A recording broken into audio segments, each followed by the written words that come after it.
Well, thank you everybody for being here. I am so excited to have this live conversation with Dr. Disha Phillip, who is just a gem, and she's my soul sister because she has so much expression in her face and I love it.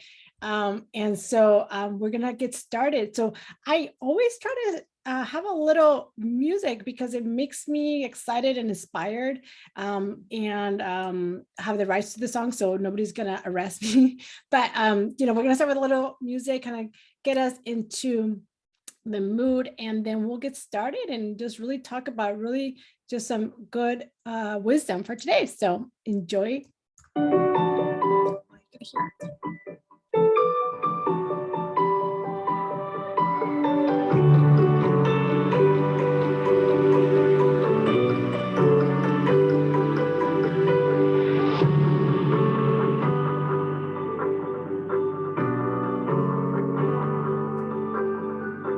So anyway, just I like music. It makes me happy. So, we're going to, like I said, get started. And like I said, this is, first I'll introduce myself. I'm Dr. Diana Londoño. I'm a urologist in Los Angeles. I'm the founder of Physician Coach Support, which is a free and confidential platform for physicians where they can come make a Zoom appointment and talk to a physician who is there to support you, who's also a life coach. So we just use skills as life coaches to help you navigate through like thoughts, feelings, stressors, decisions, anything that could be coming up for you, because we know that burnout is real and is affecting a lot of us, and we want people to be doing well. So that's why I started it, to support each other. And so we do these monthly meetings with different physicians that can just share a lot of their wisdom. And today we have Dr. Disha Phillip. She is a board certified cardiologist in New York who deals with all matters of the heart, like she says. She is a wealth of knowledge, and she is a Chopra Center certified primordial sound meditation teacher, which is a mouthful, but it's really quite exciting what it is. And maybe she'll discuss it a little bit because I had to Google what it was. And so hopefully she will explain it a little more. She also has a hard math certification on stress, anxiety, and emotional management. And if you are interested, I mean, obviously she's the guide and teacher, and she's been certified. She has a lot more knowledge, but there is this book, which is called The Hard Math Solution, which is by Doc Shildred and Howard Martin. It really explains some of these, methods that you can use for emotional regulation, tapping into this heart healthy power and emotions that are heart healthy, and really gives you some tools in this book called like freeze frame, cut through, and lock in, that really help to change your biology and your physiology, how you feel, and your health or illness. And it really explains it in a beautiful way. So if you're interested in that book, or again, obviously Dr. Phillip is certified in these skills. She is also the founder of the Path to Meditation Mastery, which is, amazing to be able to have someone to guide you. Just like if you're in medicine and you're attending, your chief resident guides you and helps you. She can help you if you want to deepen your practice into meditation. So she is a founder of that. She also founded this Meditation for Female Physician Facebook group, which is how we found each other and connected. And it really is like pure joy and wisdom. And Monday through Friday at 7 a.m. Eastern time, she does what I guess would be a 30-minute, I call it class, where she really talks about so many important things that are spiritual and are guiding and are just so helpful for daily life, that truly what she calls is breakfast for the soul. And it is. I mean, it really nourishes your soul. And then she guides you into a 5-10-minute meditation at the end. So if you are a physician and you're interested, look it up. It is absolutely just like fantastic. I do it every morning on the replay because I can't catch the 4 a.m. I used to do it at night, but I realized I would close my eyes and I can't see her face, and I really like her expression. So I had to switch it to morning because I really am like, I have to see her face. I have to see it. So anyway, if you're a physician, she runs this group and it's amazing. So again, meditation for a female physician group. She is also obviously a cardiologist. A lot of people in her family are cardiologists. And, it's just so important because, your mind, affects your whole health, your heart, and they're interconnected. Your heart and your mind and your whole body are connected. You can't have your intestine not be affected by your mind. Everything's connected. So this is sort of what meditation can help us with. The whole person, not chopping people up into body systems. And so anyway, we'll get started because there's so much to talk about. So I guess for some people, again, we're in different stages, different journeys. I guess, Dr. Philip, if you can kind of maybe just talk a little bit about, just meditation in easy terms, like, can you define it? Because some people get really scared, when we talk about meditation. And so, like, what is meditation? How can you define it for people that maybe just sort of starting out on this? Yeah, thank you so much for having me, first of all. I just wanted to say I was thrilled when you asked me, and it's so wonderful to see your name pop up and all your takeaways in the morning group. I just absolutely love it. It adds so much. And so I just want to say I'm just thrilled to be here. So thank you so much. And so you asked such a great question. Meditation, when I first heard of meditation or I first experienced it, I remember I was in like a yoga class and they were like, okay, we're going to meditate. And we sat on the floor and I sat like crisscross applesauce. And I sat there with like my back against the wall. And I was like,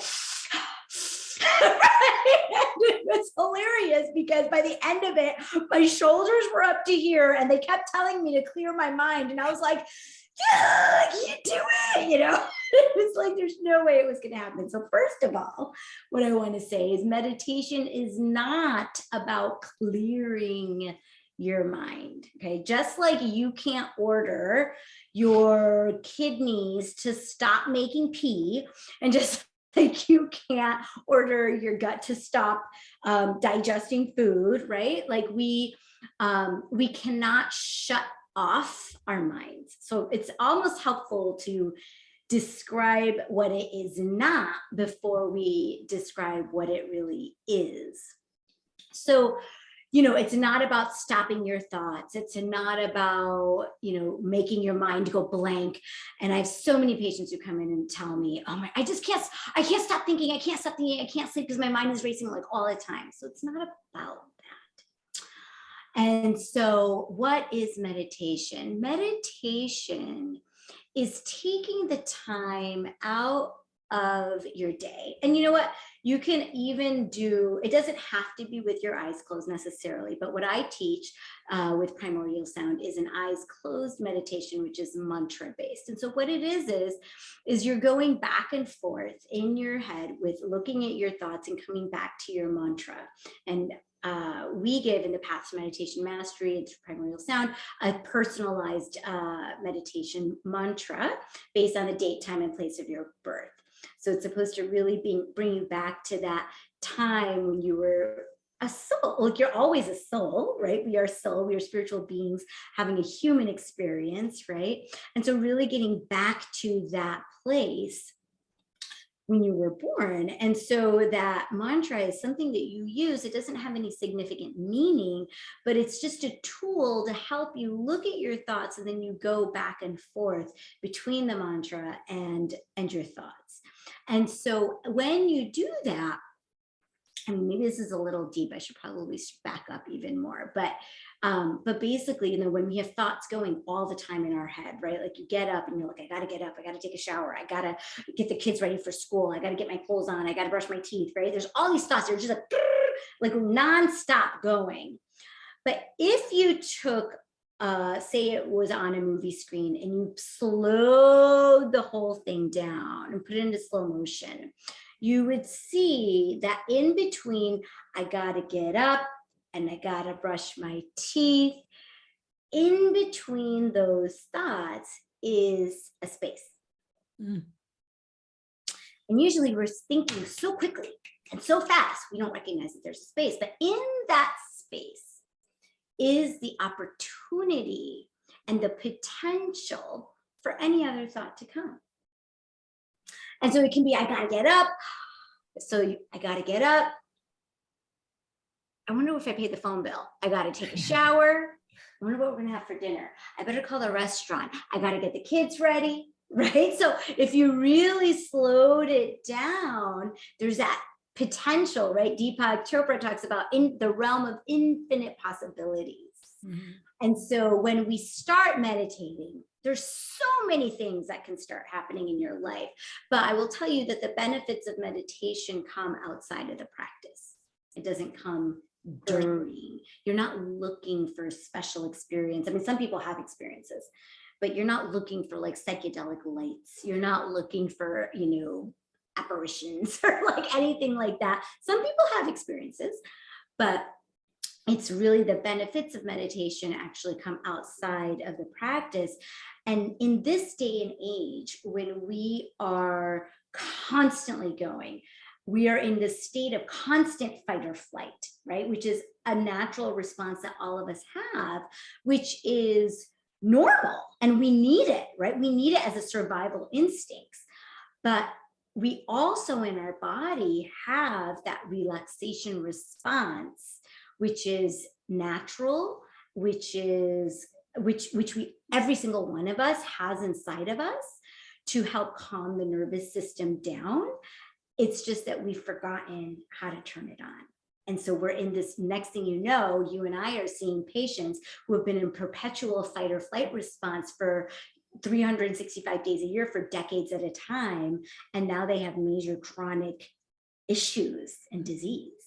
So I know it kind of went all over the place with that. So meditation is not about clearing your mind. It's not about stopping your thoughts. It's about choosing the thoughts that you're having as well.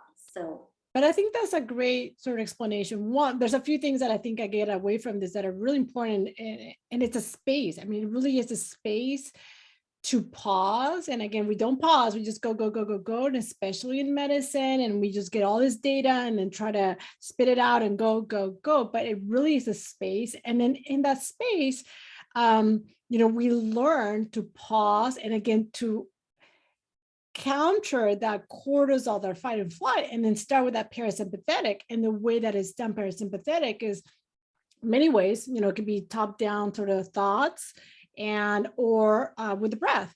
And in meditation, whether you do a sound or you're breathing, you're anchoring, you're activating that parasympathetic, which is what we need to learn to do more consciously. And meditation, I think, it's giving you that space to do it. And a really great point is, it's not just when you do it, it's like, it's a lifestyle thing. You take it outside of your meditation practice. Just like if you do yoga, it's not just all the benefits on the mat, it's the benefits outside the mat, where you want to bring all this. Or if you say it's your, meditation is prayer. And if you pray, it's not just when you're in church that you want to be, enlightened. Is how do you carry yourself when you leave church?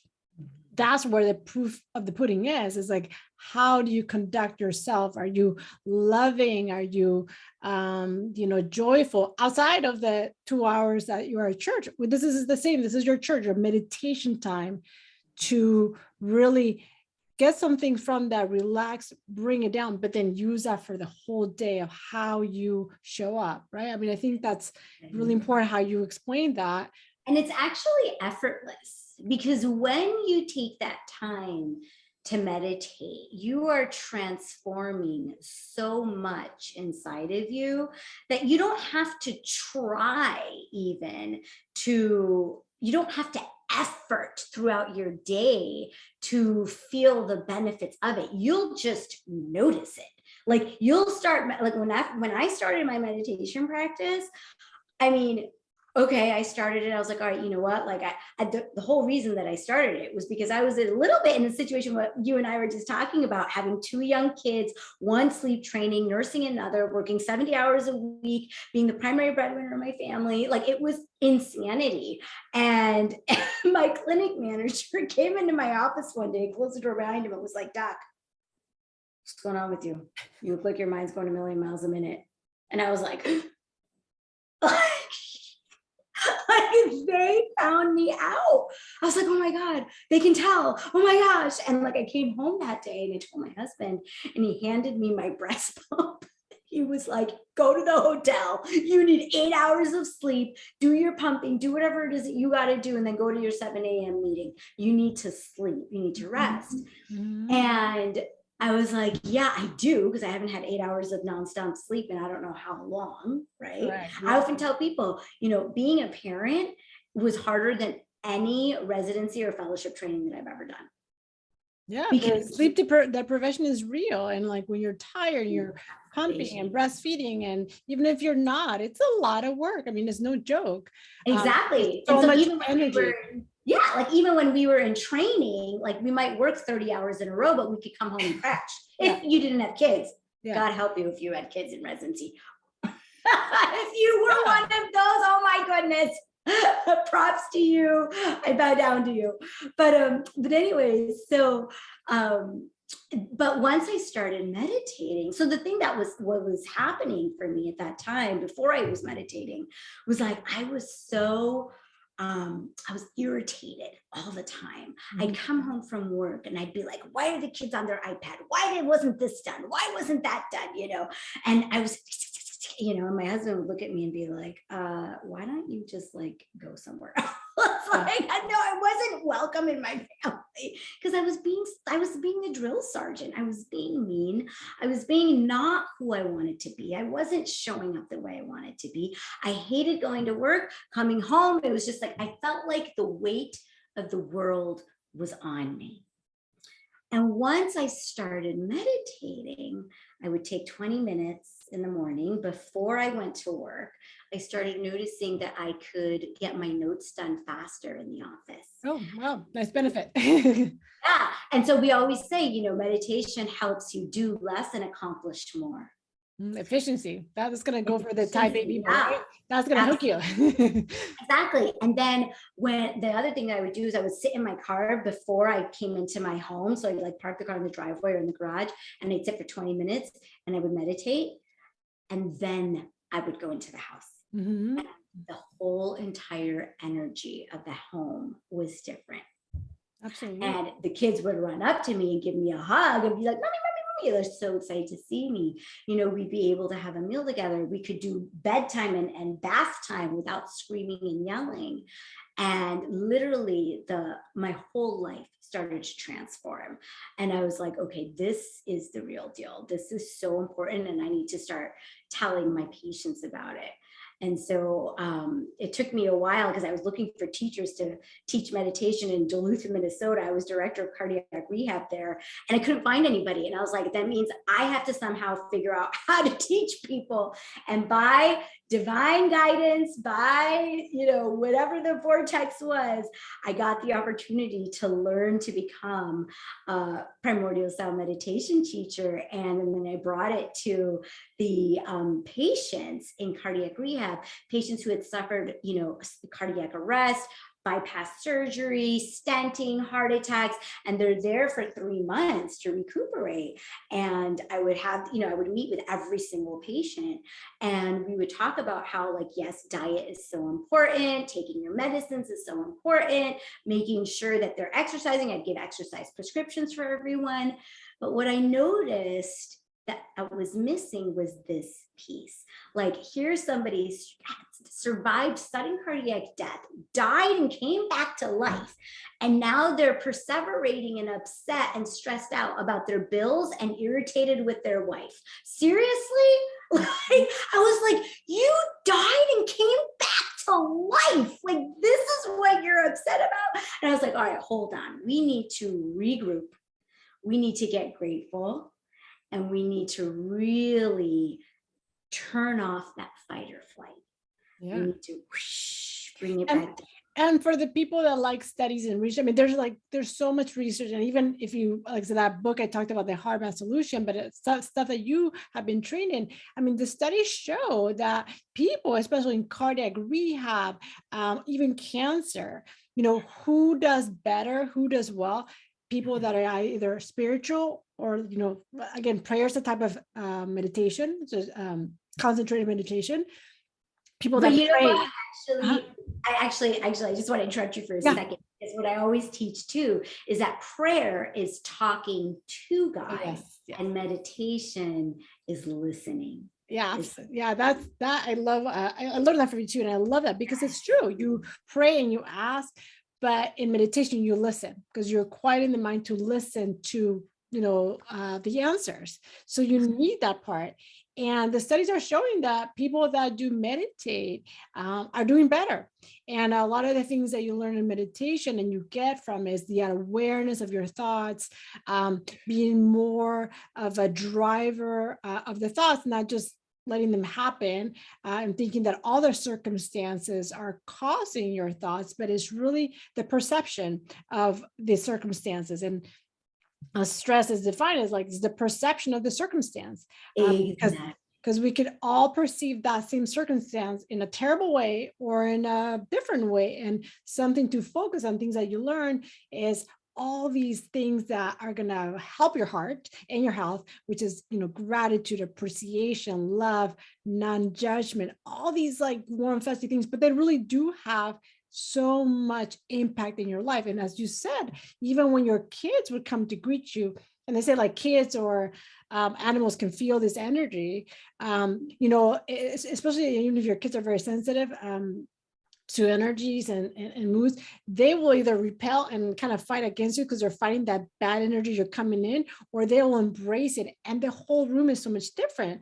Kind of like bedtime is not a fight anymore. It's like a lot smoother, as opposed to when you're stressed, even if you're not saying it and being rude to the kids or your husband or family, they sense it and they will pick that up, and there will be this battle of energies. So I have like definitely experienced that with my kids, and my little one who's really sensitive, how I am internally, she will kind of respond and be exactly the same way I am. So if I don't want her to be feisty, then I have to really, be calm for her to be the same way. So that is such a good insight of really seeing the shift. And we can talk about it, but if you don't do it yourself, you're not going to see the benefit. Just like if we talk about the gym, but if you don't go to the gym, you're not going to get that six pack. So we can talk about the gym all day, but you're not going to see it until you go yourself, right? Exactly. And so like also I remember, I think like I first really started thinking about meditation in 2013. I went to a cardiometabolic conference at Harvard actually, and one of the speakers was, I was pregnant with my third, and one of this, and it was kind of cool because it was my dad's a cardiologist, my sister's a cardiologist, and so like the three of us went to this cardiometabolic conference together. And one of the speakers was going through all like this meta-analysis and stuff about all the alternative therapies like chiropractic care and acupuncture and yoga and meditation and all that stuff, and to see like where the data was at with its benefits. And meditation was the one that was the only one that has statistical significance in decreasing cardiovascular mortality, hypertension, like it works as well, if not better than some medications, reducing the risk of heart attack. And so really there were like lots of hard endpoints that there was so much benefit in patients who started the meditation practice, And so that was another reason where I was like, okay, like I want to try it first and then I'll go talk about it. And I don't know about you, Doc, but I get a lot of patients in my office who are like, I don't want any more pills. I saw my mother have 25 pills, or my partner has 30 pills, and I'm not going to take a pill for this. And I get so many patients asking for for an alternative, And so yeah, no, it's huge. And I mean, I'm a urologist. We do a lot of medicine and surgery, but I'm also like a minimalist. I'm like, if you don't need it, let's not take this extra medication. Why?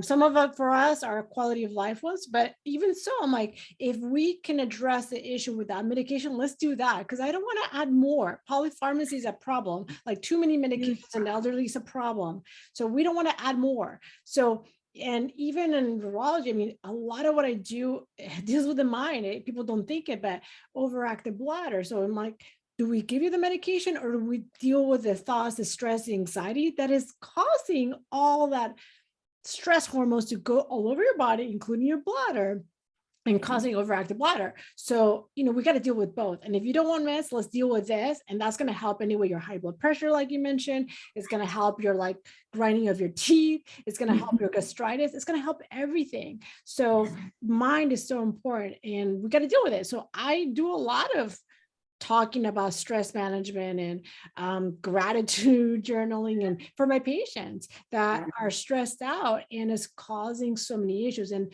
we were talking about this earlier about, a patient with a urinary tract infection. We think that the mind's not involved, but a risk factor for infection is constipation. And if my patient gets stressed, part of IBS, irritable bowel syndrome, could be diarrhea or constipation or both, and she gets constipated. So then the constipation gives her an infection. But again, it all comes to the mind. So isn't that amazing how an infection that you don't think has anything to do with your mind, it really does. And I can see that about so much stuff, kidney stones, everything. So the mind is so important and we got to really pay attention. And we're just not taught that in medicine. We're taught the anatomy, we're taught what the disease of a tumor does, but we're not taught to prevent it. We're not getting at the root cause of stuff. We're really good at diagnosing and treating, diagnose, treat. And we don't get to the root cause of stuff. We weren't taught that way. We weren't trained that way. And unless a doctor or physician goes out and tries to learn it themselves, like I dabble in functional medicine also, to get to the root cause of disease, you're not going to get that anywhere in conventional Western medicine, like the way we went to medical school. But like, it's funny because what you're saying with the constipation and the UTI situation, I remember, so when I was director of cardiac rehab, I would do these like meditation sessions. And one of the patients came up to me like 2 weeks after a session where was just like, hey doc, I just want to let you know, I was practicing that meditation and now my constipation's gone. Oh, really? Because of the parasympathetic response, they're able to go, So it's just reminded me of that. So, but it's true. And then if you deal with older patients like you do in cardiology and I do urology, everybody's constipated. They have so many medications and side effects are constipation, and that causes like real things. And you feel awful and you don't feel well. You don't want to be constipated. It seems like easy, minimal thing, but it's a big deal if you're constipated. It's awful. So if you've ever been constipated, it's not pleasant. So imagine always being constipated. It's awful. You don't feel well. So if your stomach hurts, you're going to be grumpy. So, I mean, it really is like the cycle that feeds itself. Totally. And something else that you mentioned that I wanted to just touch on was how our thoughts, right? So we have 60 to 80,000 thoughts going on in our head every single day. 90% of them are the same thought. And so it's so important that we know that we are not our thoughts. We are the thinker of our thoughts.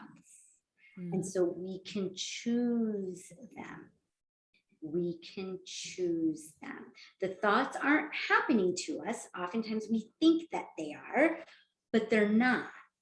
And so, but when we're in such a go, go, go and the hamster wheel of life, we feel like we're victims of our thoughts, right? But once you start meditating, you can slow that process down and start recognizing them for what they are. And then you can take that moment and choose a different thought. It's the space that you talked about. It gives you that space between like thought, feeling and action or reaction. You have a little space where you slow it down, like you said, the movie reel. And you're like, okay, well, like, how am I going to do that? Or, when you get the situation of somebody, I think you talked about this morning, like somebody sort of being rude, and it kind of goes back even to the book, Oprah's book, like what happened to you is like, yeah, you can internalize whatever somebody's saying that is rude, but you gotta realize like something happened to that person and they're hurting and they probably need a lot of love and compassion. And instead of saying, like you talked about this morning, like, oh, I can't believe they're so rude to me, and just kind of energizing that negativity and promoting it and gossiping and saying all this negativity to it and adding to it, you kind of probably could step back and say, wow, they really, could use some love, some compassion, some good feelings, like send that good energy to them, the good thoughts. Obviously, you don't want to be in the middle of abuse and get abused, and that's not a place to take abuse. But the way that you interpret that, it's going to change your whole day. You can have compassion to that person, say, wow, they really are in a bad place because they're just yelling at me for no reason. And or be like, I can't believe they did that. And then you tell somebody else, and it just multiplies the negativity. And so that's so important, that space, and how you come from it is so important. And you learn that in meditation. You learn to be like, one of the beautiful things I learned from you was who you are, your true self. So say it, because I think it's just so nice. I don't want to butcher it. How do you say who your true self is? Your true self. You mean when we talk about the who am I? Yeah. Who are you? That's such a huge question. It's probably the most important question that you will ever ask yourself, which is, who am I? Right? Oh, something's going on. Oh my gosh, my Alexa is going off over there. Sorry. Sorry. But oh my gosh, that's really annoying. I don't know why that's talking. Sorry. But so who am I, right? I am not the roles that I play. I play the role of a mother. I play the role of a doctor. I play the role of a wife and a daughter. But what am I truly? I'm a pure, peaceful, loving soul. I am, and so are you. And right, I am not this body. I'm the light that shines through my eyes. Just as you are not this body, you are the light that shines through those beautiful eyes of yours. So right. Really, and but the essence is so, I have not heard it until you said it. But it's true, because then how do you show up? Like, do you show up like with all this layers and armor and ego, like grumpy, or are you going to show up like truly believing that thought, which is the truth, and saying like, no, I'm not going to be this reactive and not loving person. I'm going to be loving. So however I respond to today is going to be in a loving and compassion. And it's going to be so different, because those feelings, like whether it's hate or love or excitement, you feel them, not the other person. And either consumes you, or it makes you just grow in such a different light. So, and then there's going to be your illness and your ulcer or your cancer that you get, or it's going to be your health that you promote from the thoughts and the feelings. And when you kind of anchor on that thought of who you are, it's just so beautiful, and it just transforms your life. It does. And so, I think that, the fact that we even have this platform today that you guys have created, right? This physician coaching for other physicians, like, it goes to show where it's come to for us. Because I think that when each and every one of us physicians who are here, what first had the thought, I want to be a doctor, right? And at the med school interview, they always ask, why do you want to be a doctor? I want to help people, right? Like, we all want to help people, but we do, because you can't go into this field and work your butt off and put up with all the stuff that you have to put up with if you don't have a deep driving desire to really want to help another human being. You can't do it. It's not worth it. People I don't know about you, but in my first year of med school, there were quite a few people who just dropped out. They were like, I'm done. No. I can't do this. I don't want to do this, And so I'll say, like, becoming a physician is a calling. It really is. It's a calling for us, because we believe so deeply in helping our fellow human being. But, and I will say, but what's happened over the last, decades, several years, 10, 20 years, is that we've beaten ourselves down, right? And we've come to a place where it's hard when as a physician, you are angry that you have to go to work, angry walking into a patient's room, annoyed and irritated by every single patient. You've got to take a step back and be like, hold on. this is not why I came to medicine. This is not this feeling that I'm having right now where I'm like, I wish they would all go home, or I wish I could have another cancellation, right? There's something seriously wrong. Yeah. And so this is part, I think this was part of my download when I was like, we need to have more support for each other as physicians, where physicians, we must heal ourselves. Physician, heal thyself. And only when we heal ourselves can we continue to heal our patients and all the people that we're interacting with.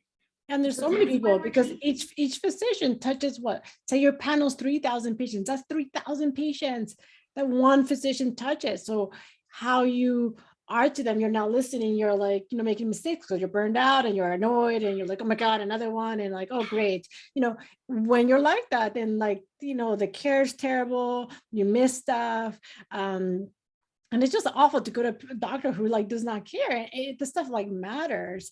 And we're all patients. That's the issue. We're all patients, and the burnout is a level where, even to colleagues, like people don't care. I mean, my daughter was recently in the ER where I work at a local hospital, and I was on call that day. She fell. She like has this huge gash right in the middle of her eyes, that was too deep for like a little glue that I had at home, skin glue. So I'm like, this needs sutures.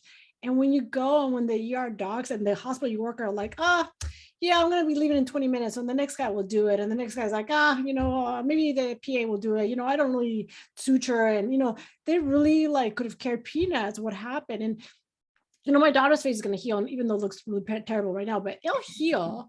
But the apathy that is going on is a big deal because the face will heal. But I love that it's in her kind of like third eyes and it's in her face. So every day I look at it, I'm like, yes, this stuff matters. We gotta help people. But when is your mom with a heart attack or your ectopic pregnancy or, the stuff that is going to be life and death in people that is missed because we're so burned out and apathetic and in a terrible place, this stuff is really important. So we gotta take care of ourselves, like you said. We've got to take care of others, but we can't do it when we're like grumpy and like tired and reactive. It just doesn't happen. Good care is never going to happen in that situation. Right, exactly. And really, I mean, so much of where you and I were both at, right, which is sheer exhaustion. I mean, sometimes we just need to sleep, or we just need to have a good cry. All right, we gotta have a good ugly cry sometimes. Let that energy through us and just take that time. Like, what is it for you that fills you up? Just like we charge our cell phone batteries, right? The cell phone battery will not, your phone won't work forever without it being charged. And this is why we meet every morning, right, during the week, to charge ourselves, to make sure we're topping that off for our batteries. And so like, it might be something else for somebody. It might be dancing, it might be painting, it might be gardening, it might be going for a walk, it might be those things. But it's like meditation for me has been that hugely life transforming aspect, because also when I started meditating, I allowed myself, my brain, my mind to open up to other possibilities. This is why it's the realm of infinite possibilities to come in. I mean, we wouldn't be talking here today. We wouldn't have even met if I hadn't started meditating, right? And like this wouldn't happen. And another thing that I love that Deepak says is, there's no such thing as good luck. So he says there's no such thing as good luck. It's where opportunity meets preparedness. And so we have to be prepared for those opportunities and be aware and awake and alive, right, to recognize them as they come our way. And so it's time, right? We've compressed so much into the 24 hours in our day that it's like we're just busting at the seams and barely holding on, and we got to release that a little bit. And so when we give ourselves that time, that quiet, right? We can allow ourselves to turn on our endogenous healing responses, to charge our batteries, to create that space within the moment. So we are able to respond rather than react to everything and everything that's happening around us, and show up the way we intended on showing up, the way our soul wants us to show up, which is who we are. Our souls are pure love, period, end of story, eternal, never And ends. too, the other thing about, again, the slowing down, the quiet, mentally, it's like those really important questions. We just touched on one, which is who am I, but it's like, what do I want in life? What's your purpose to serve? And what are you grateful for? Those really, what you call it, soul questions, are so important because it really aligns you with your true reason for being here. And if you don't ask yourself that at some point in your life, you're kind of just, tossing with the wind, kind of see where you land, which, a lot of people doing that, everybody's in a journey, we can't be like, oh, well, I'm more enlightened. No, like everybody has to find their way. You can't change and control it, but you can control yourself. And that's also what you learn in meditation or coaching, whatever, like you control yourself, not everybody else, and how you react to it. But in meditation, you start like thinking about that, like, why are you here? Like, what's your purpose? And of course, if you're a physician, that's great. But even without being a physician, there's more that maybe there is to it. And then like maybe like letting go and like not attachment again to this role as a physician only. And because when you attach to all this stuff, then there's all this suffering too. Because if you're not a physician, say something happens, you can no longer practice. People go into severe depression because their identity that is tied to this is so strong, and then you're suffering. So whether you're a mother or a doctor or anything, like, oh my God, I'm not a urologist anymore, like life's over. No, like you're not just your title. So it's, Dana, you make such a good point. And so like, I actually experience this every single day in my life, because as I said, my father is a cardiologist. He's incredible human. He's still my number one consult. Like if I don't know what to do with somebody, I call my 89-year-old father up, because he's up to date on like every single new medicine, every single thing. And he still works and he teaches cardiology fellows, and he's incredible. He's incredible. But his entire identity is in that role. And he says that he wants to die in the halls of that hospital while working, because he can't imagine, like there's nothing else that brings him joy. And that's his purpose. And that's fine. And it's it's really hard. Like being his children, we're like, Dad, seriously? And we know that we're fortunate that he's at a place that allows him to work still, and that he's still bringing value. But he's 89, and like my mother has dementia. And so, it takes a lot of finagling and finding a lot of different help and all those kinds of things. But it's like a classic example of where if that roles are perishable, meaning they start and they can end. All your roles, mother, father, daughter, friend, doctor. All of it. I mean, all of it. Impermanent. That's that. I mean, you learn that in meditation. All impermanent. And when you like just think that all your worth and value is on that, it's like, you kind of talked a little bit about like my eyeballs. So, when I was little, a lot of people used to say, oh my God, you're like so beautiful, your eyes. And like, that's so loving that people come up to you when you're little and tell you that, or even now, I mean, that's so loving. People are coming from a great place. But it always made me think like, so if my eyeballs are not here, is my beauty gone? Like, is my worth gone? And I always just kind of thought about it when I was little, because, it's not like my beauty is not in my eyeballs. I love that people will be very gracious about it, but like, if I don't have eyeballs, believe me, like there's still beauty in me. So it's like, like, well, we attach ourselves to these external characteristics.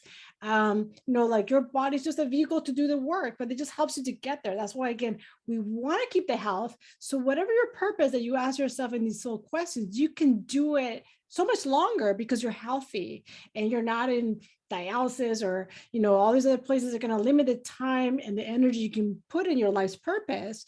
But it's just like, it's just like an exterior covering. And if you don't have it, it's not who you are, right? You go back to that, who are you?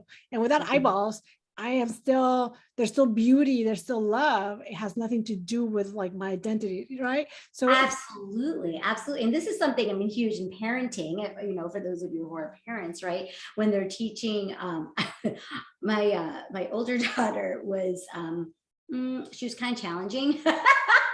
And so I was like in the middle of like 7 different parenting books and a parenting course when she was younger, and they're wonderful children, but it was challenging. And one of the things that they would teach is about not giving praise, right? Like, oh, that's such a pretty picture, or oh, you look really cute today, right? Instead, about the picture, like, I see that you used blue for that dress and you chose to use purple for that flower, and like really pointing out the decisions that they made, and oh, it looks like you spent a lot of time on this, rather than like a blanket, oh, you're so beautiful, or oh, that's such a pretty picture. Because also that is teaching something, like it's such a nebulous thing for a child who's very concrete to learn. So in the same way, right, exactly, is your value just in the way that you look, or is your value just in the title that you've received, associate professor, assistant professor, professor of medicine, or cardiologist or urologist or whatever, right?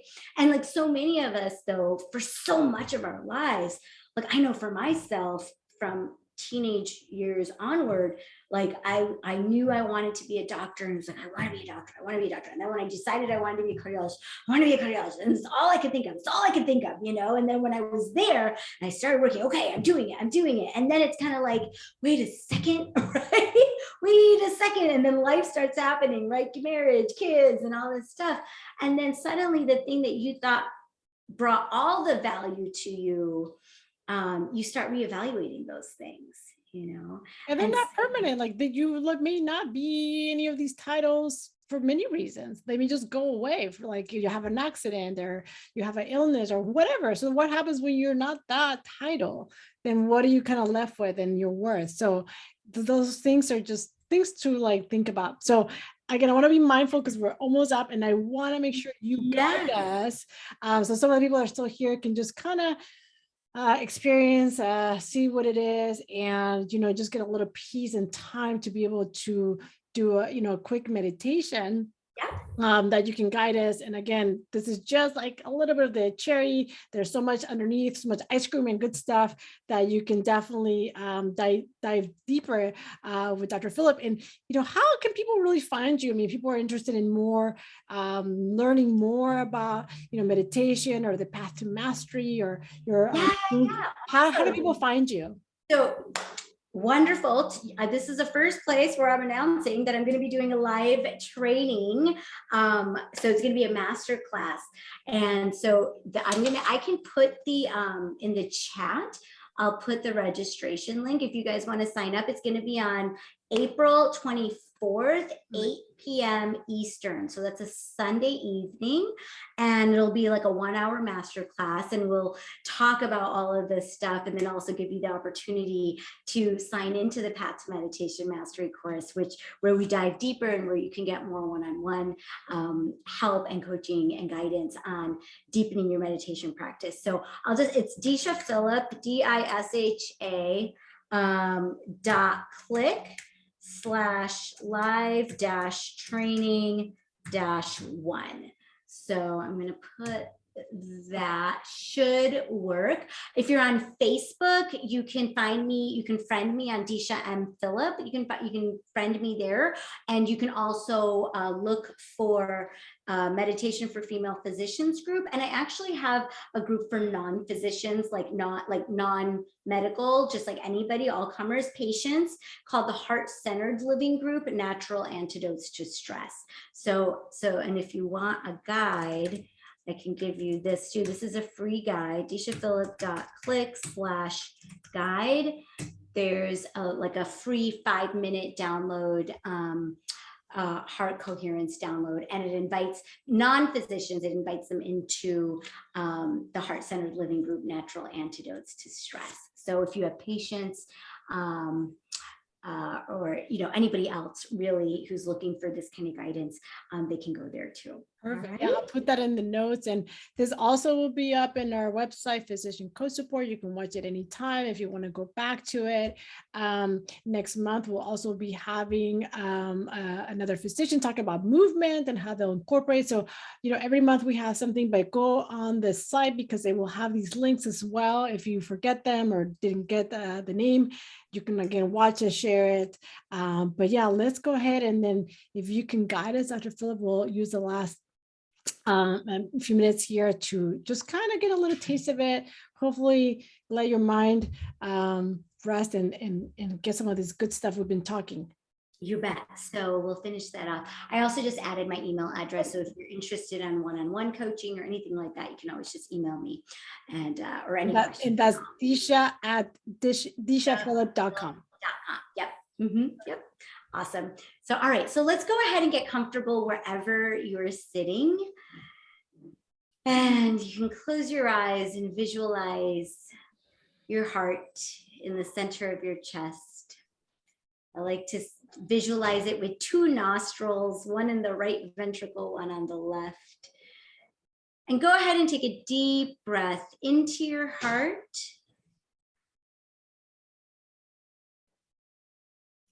Breathe out of your heart. Breathe into your heart and really make an earnest effort to conjure up those feelings of love, joy, peace. And as you breathe out of your heart, send those vibrations out to every cell in your body.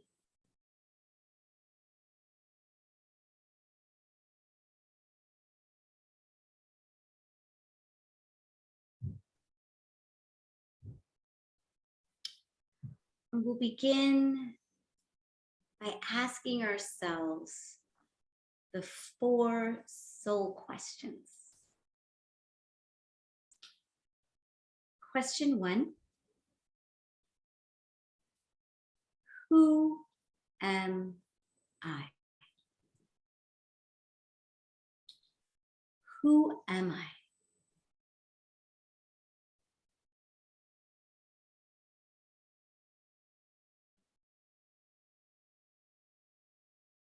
I'm not my eyes. I'm the one who sees through my eyes. I'm not my ears.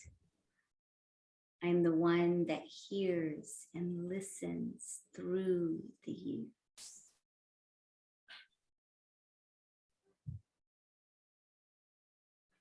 I am not this body.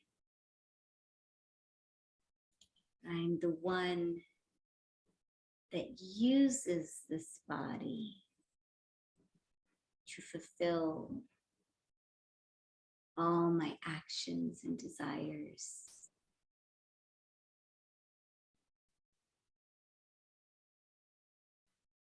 Second question. What do I want? What is my deepest desire? Allow anything at all to come to you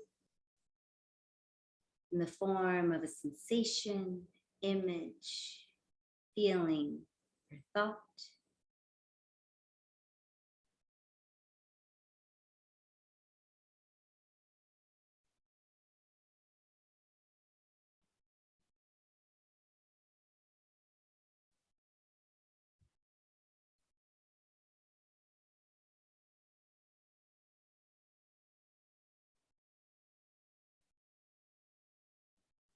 Third question.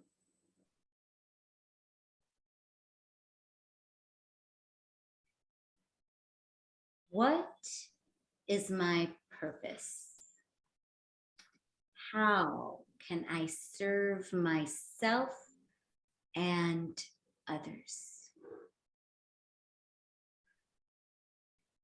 Again, allow anything at all to come to you in the form of a sensation, image, feeling, or thought.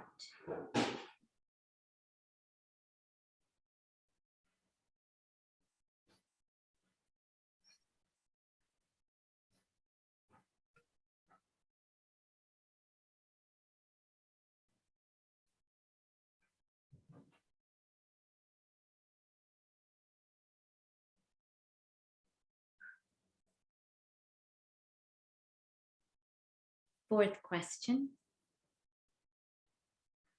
What am I grateful for? What am I grateful for? Again, allow anything at all to come to you in the form of a sensation, image, feeling, or thought.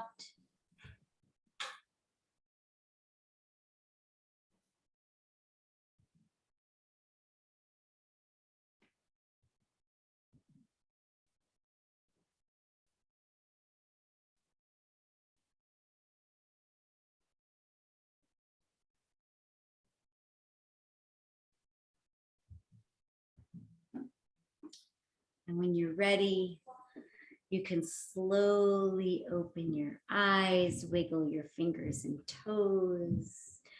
Give yourself a big stretch. You can bring your hands together in heart center and give yourself a little bow of gratitude as we finish up tonight. And so the divine, I'll say namaste, the divine light in me. Look at this girl still awake. You want to say namaste? What does it say? Divine light in me sees and honors the divine light in you. Namaste.